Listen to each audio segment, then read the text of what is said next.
Thanks for taking care of the child all this time. She told me about returning from overseas after 5 years. She had left her 1-month-old baby in my care while she enjoyed herself abroad. I calmly conveyed the truth to her. Your child is no longer here. She exclaimed in surprise. Did you take good care of her? She snapped. But she was left speechless and pale-faced after my next words. Let me recount the whole story of how I exacted revenge on her. I first met my sister-in-law, Irene, when I was 33 years old. She came into my life when my younger brother decided to marry her. What's up? I'm Irene. She blurted out as soon as she opened her mouth during the marriage introduction. Her words caught me off guard and made me uneasy. Hello, Irene. I replied cautiously. Quietly, I whispered to my brother. Hey, are you sure about this? With a beaming smile, my brother responded. She's lively and cheerful, a good person. Hey, seriously, don't leave me out of the secret talk. It's such a downer when you whisper without me. She interjected. Your energy is dropping. Hee. She was young and didn't seem very bright, so I often couldn't quite understand what she was saying.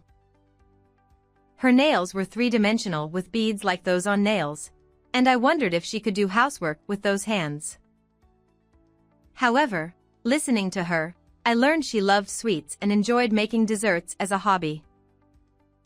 My younger brother looked delighted as he said, I've had a storage room built in our new house just for sweets ingredients. Pulling her close to his shoulder. The restaurant we used for my brother and sister-in-law's marriage proposal was a slightly upscale Chinese restaurant I frequent. However, Irene remarked with a grumble. I wish we had gone for a sweets buffet or something. I'm sorry, Irene.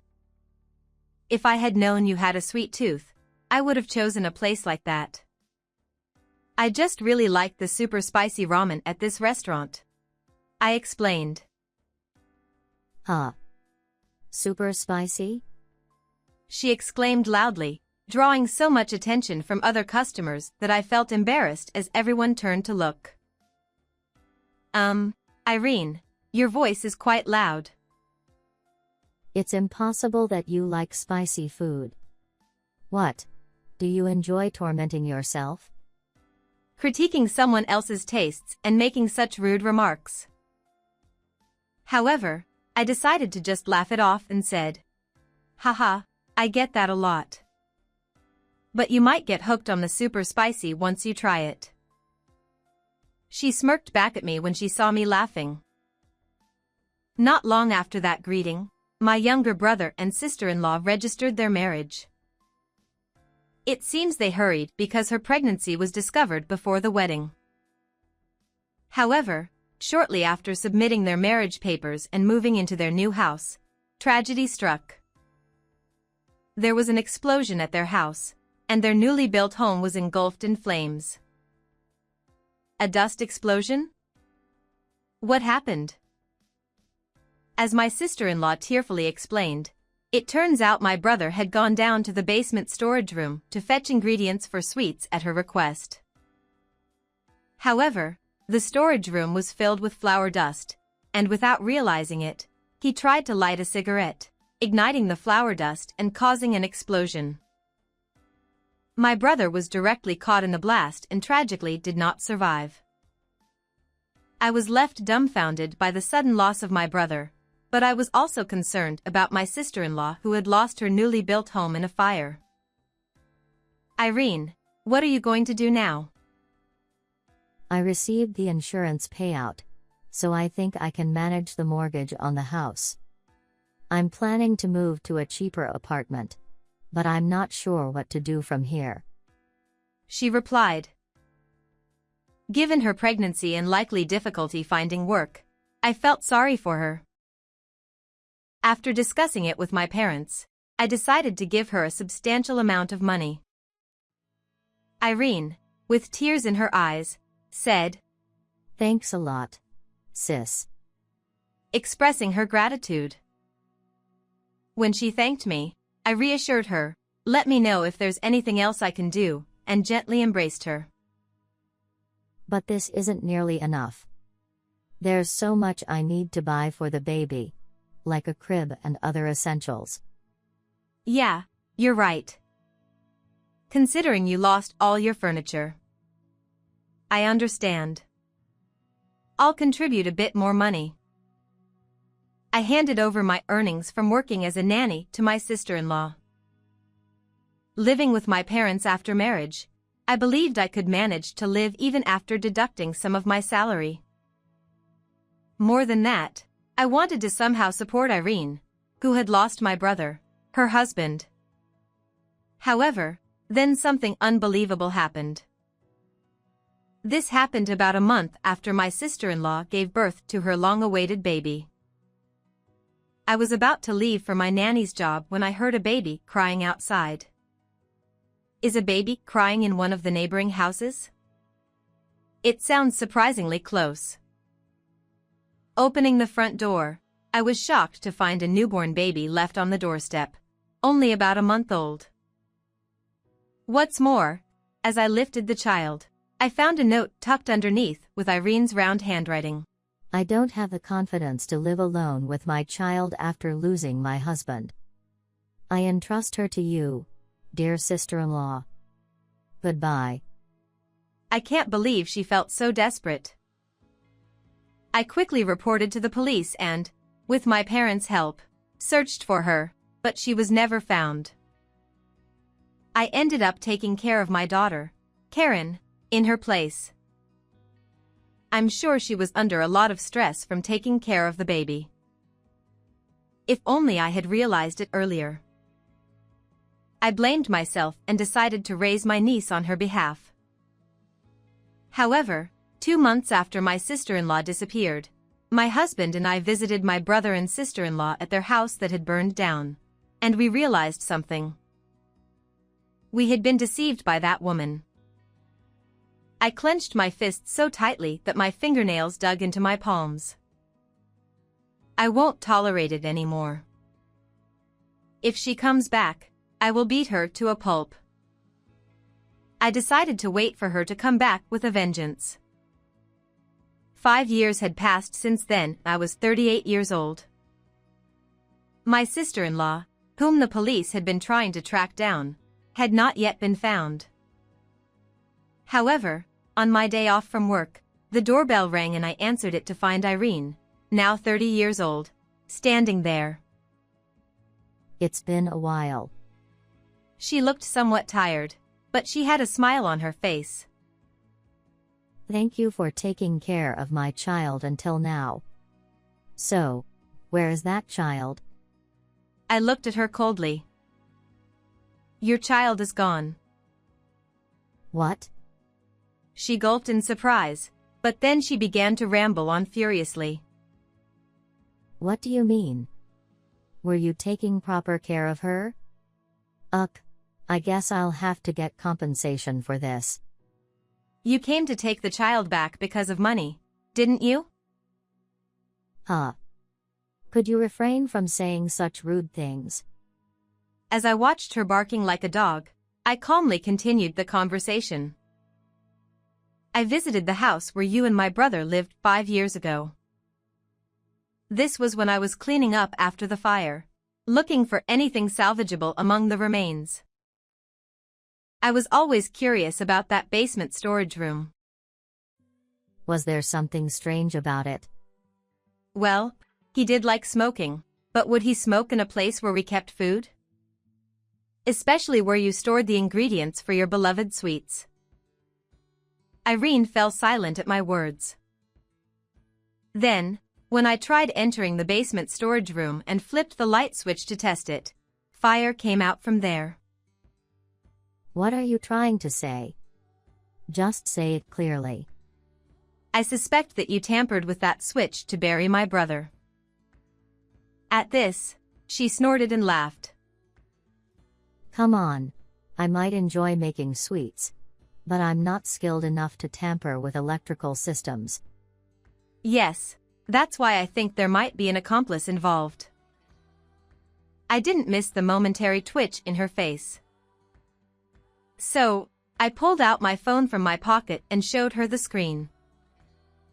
By the way, Irene, who is this person?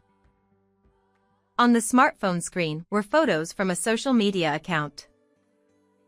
There were multiple posts showing her with an unfamiliar man, appearing quite intimate in the pictures. So that's why the police couldn't find you. You were overseas. Upon hearing the word police, her face turned pale. Wait, did you report me to the police? Oh, not about my brother's case, but I filed a missing person report for you. I didn't do anything to him. Are you sure? Maybe not directly, but... I manipulated the phone and showed her a saved image from the social media account. These posts are from 5 years ago, and it took quite some effort to dig them up.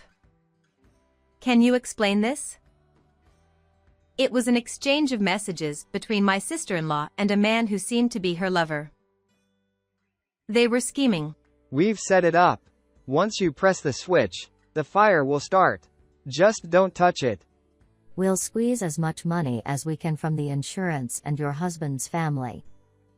You've been checking posts from 5 years ago? That's creepy. I wanted to uncover the truth about my brother's case even a little bit. Do you have anything to say about these messages? I don't remember any of this. Maybe we were talking about a game in code. That seems a bit far-fetched, don't you think? Seeing her flustered and spouting nonsense, I calmly interjected. I've already asked the police to reinvestigate the fire incident. I'm looking forward to seeing what happens to you when I present the evidence I've gathered. As she listened to me, her face turned pale, and she started trembling uncontrollably. She quickly collapsed to the floor and pleaded, "Please forgive me. Just spare me from the police. Can you tell me everything that happened?" With her nodding confession, it turned out just as I suspected. She admitted that she had a lover even before my brother's marriage, and they conspired together to get rid of my brother. While he was away, her lover tampered with the electric switch in the storage room, and she simply instructed him to fetch sweets ingredients.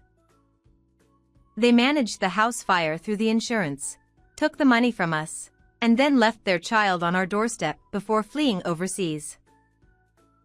My life in France was supposed to be enjoying delicious sweets and living happily in luxury for 5 years.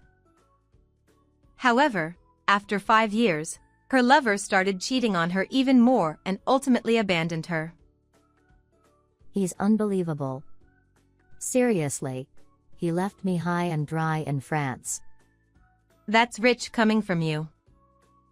Go on. In truth, her life in France was only sustainable because of her lover, who was the one fluent in French.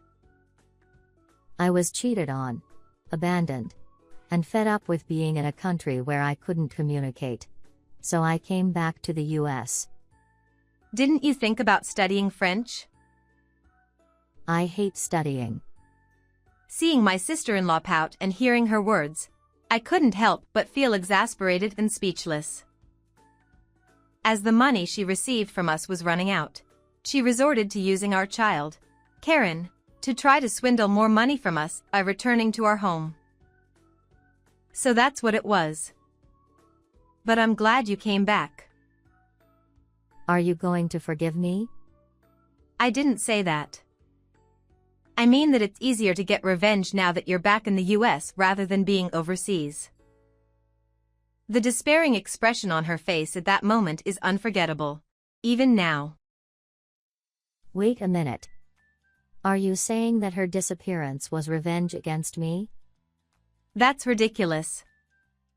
She's alive and well. Right now, she's at the daycare where I work. It's probably nap time for her. Then why did you say something so confusing? Karen has become our official child. It means she's no longer your child. Unable to contact Irene, my husband and I discussed Karen's future and began the process of adopting her. Based on the contents of the note, we had speculated that she might no longer be alive. Well, as it turned out, she was tougher than we had thought. However, while we were in the midst of legal proceedings to formalize Karen as our child, we happened to learn about Irene's lover. Furthermore, feeling uneasy about this, we went to my brother's house and learned the truth about the incident. After hearing my sister-in-law's confession, I placed my hand on her shoulder and said, "Thank you for being honest." Can you forgive me now? I don't want to get caught. Huh? After deceiving us all this time, gallivanting overseas, and having a good time, there's no way I'm forgiving someone like you.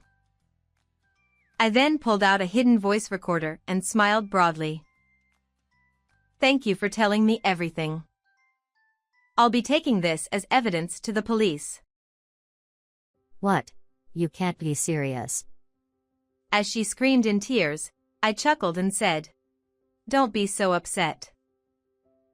The truly angry one is me. I'm going to avenge my brother."